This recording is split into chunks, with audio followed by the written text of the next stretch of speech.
This is part 41 of ASP.NET MVC tutorial.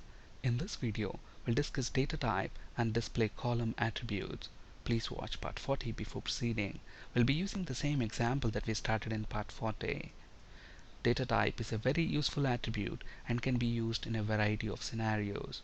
For example, in this table, we have this email address column, and this column is displayed as plain text.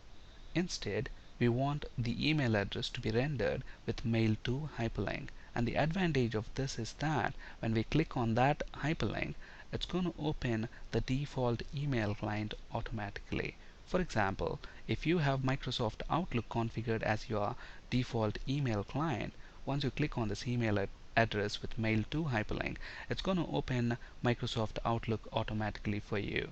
And to achieve this, you simply need to decorate the email address property within our employee metadata class with data type attribute and specify that it is an email address using data type enum. Let's look at this in action. Let's flip to Visual Studio. So here we have our employee metadata class. The property is email address, which is of type string.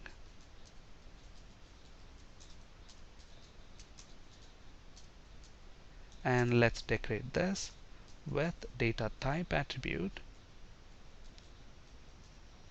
and using data type enum we are going to specify that this is an email address. Let's build our solution and let's refresh the view. Once this view refreshes, it should render that email address with mail to hyperlink. Notice within the status bar you should see that mail to hyperlink, and at the moment when I click on this hyperlink, nothing happens on my machine because I don't have any email client configured on my machine. Another scenario where you can use data type attribute is when you want to associate currency symbols. Notice that here we have salary, and at the moment salary is displayed. We don't have salary column displayed. That's because we are using the scaffold column attribute, and we specified a value of false, meaning we don't want this salary column to be rendered. So let's turn this to true so that the salary column property is displayed, and we want to associate a currency symbol with that. Again, for that purpose we can make use of data type attribute and specify that this is a currency using data type enum. Let's build our solution and let's refresh this view. Salary should be displayed, and it's displaying a Great British Pound by default on my machine. Okay, but let's say instead you want to associate, for example, US dollar with this amount, and to achieve this all you need to do is in your web.config file specify culture using globalization element. So under system.web, use the globalization element and specify culture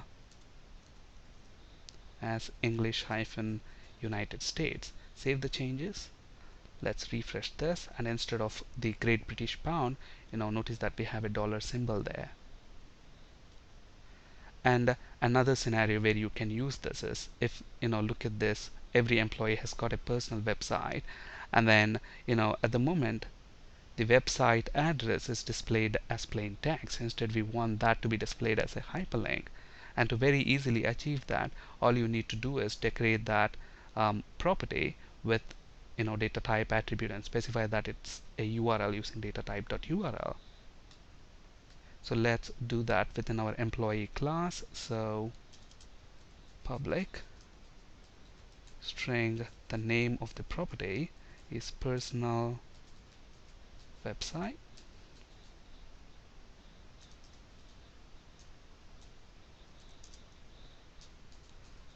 data type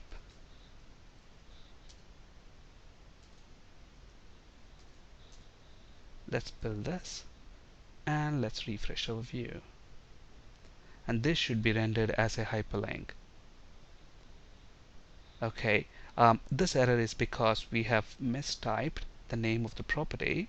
It's personal website. Let's look at the name of the property. It's personal website, and to get it right I'm actually going to copy that from our auto-generated file.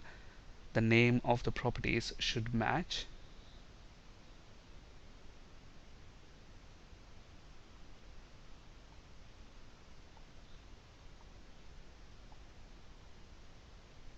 So personal website, let's copy that.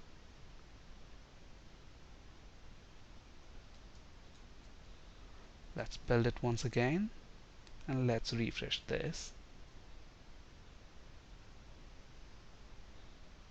So now we have personal website rendered as hyperlink, and notice that once I click on this URL, it opens the target page within the same window. In our next video session, we'll actually see how to open URLs in a new window, especially when we are using this datatype.url enum. And again, we can also use this data type attribute if you only want to select date part or time part of date time data type. Another attribute that we'll discuss today is display column attribute. This attribute is very useful when a class has a property of complex type and you want to pick one property of this complex object for display purpose.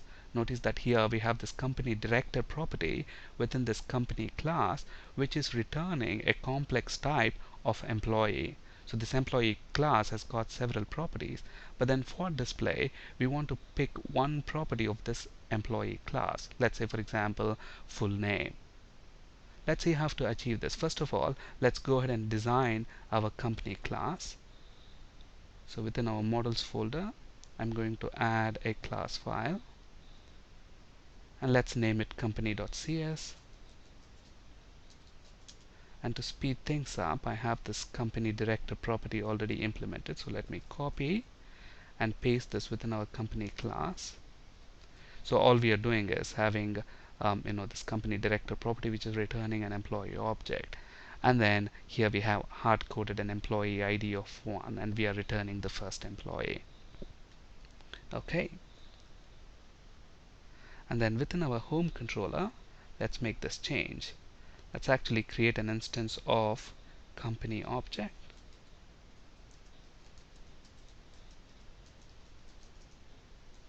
and then pass this company object as the model to our view. And then within the details view, I'm going to get rid of all this code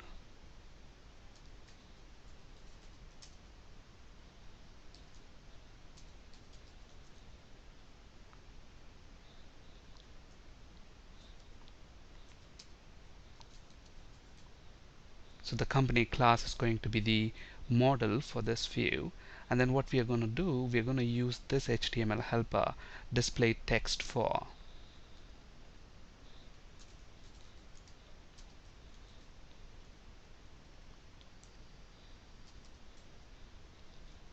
And then we are going to specify the property x such that x dot company director, and remember this property is going to return a complex object, okay, which is nothing but the employee object in our case. And this employee object has got many properties. Out of these many properties, I just want, let's say for example, the full name of the employee to be displayed. Then what how do we achieve that? We can use display column attribute. Notice that in the partial employee class, I have decorated this class with the display column attribute, and then I specify the column as full name. So wherever we have this complex type, and if we are using this display text for helper, it's going to look if there is this display column attribute specified, and it's going to use that column for display purposes. In this case, we are going to specify within the employee class. So within this partial class, we are going to specify display column attribute,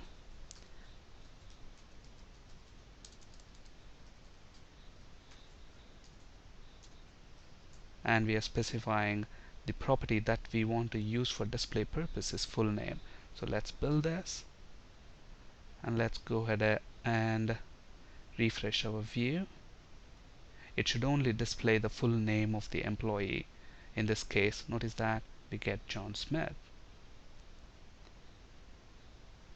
In our next video, we'll discuss opening URLs in a new browser window. On this slide you can find resources for ASP.NET, C# and SQL Server interview questions. That's it for today. Thank you for listening. Have a great day.